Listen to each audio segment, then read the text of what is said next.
Notes. A lot of people say, well, gee, you can't carry a note on an exchange. Totally untrue. 5 ways to do it. Okay, so the note, remember we talk about consideration on a transaction. The property sells, the cash comes in, which is not like kind. The note's not like kind. You get a boat, that's not like kind. Whatever the consideration is, it's not like kind unless it's a house, right? Unless it's something that is like kind. So when we're looking at these things, the note typically represents equity in a transaction. Does it always? Have you heard of a wrap? A wrap contract has an underlying first with a second there that wraps the first. That's a wrap. Can we do an exchange with a wrap? Yes, we can. All right? Gets complicated. So, if we're looking at just a first, and we want to sell and carry the buyer, a lot of times you've got a tenant that wants to buy the property. I will warn you, and some of you, if you're in the mortgage world, know more about it than I do, but the deal is, if you're selling to somebody and it's their home, you've got a higher standard there. You've got to be a licensed loan originator to draw that note. So be careful with that. If it's just an investment property for someone, go get the Stevens Nest form. Use that. We'll let escrow draw it, whomever. But if it's owner-occupied, you can just make sure you're talking to your tax or your legal people, actually. You cover your tail. Make sure you don't do something that can get you in trouble. So owner-occupied, it's different than non-owner-occupied. Owner-occupied, the tenant is the owner? So if you've got a rental house, your tenant wants to buy the property, you're going to carry them. Right. You better have your lawyer, somebody that's a licensed loan originator, draw that note.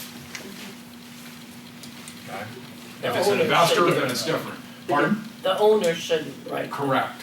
Yeah. So how do you know if it's an so might be the first investment for that? Yeah, well, I mean, yes, you just need to know. I mean, if it's your tenant, you know they're going to live there, right? Yeah, So, yeah. I mean, that's a typical scenario.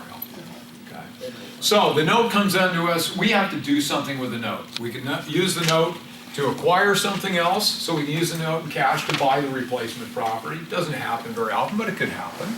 So one, we could sell the note to a third party. Discounts on them are steep. I don't know why. I mean, if you put money in the bank today, you get nothing. Seems like notes would be worth something to sell them, but it's still not.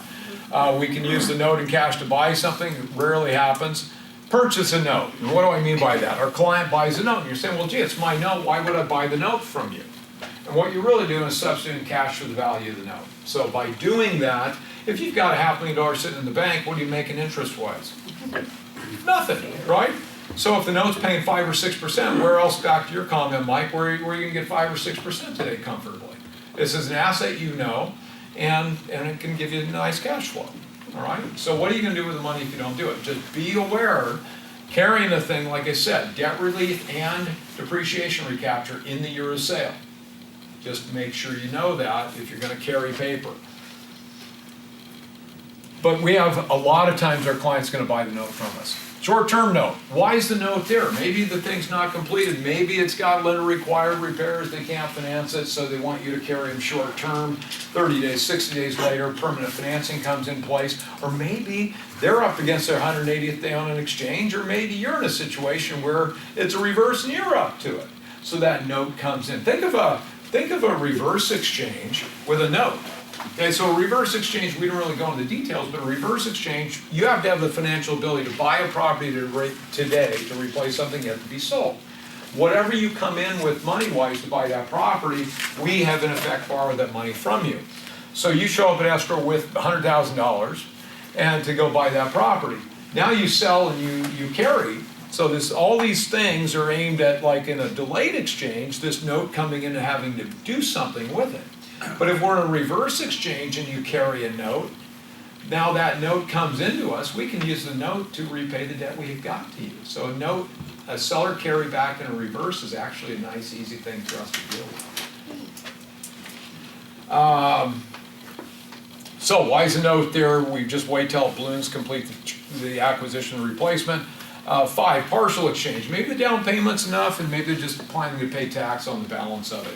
That's fine, you can do that. But anybody that says you can't do an exchange carrying a seller carryback, totally wrong. There's 5 ways to do it right there, and it's something that we do all the time.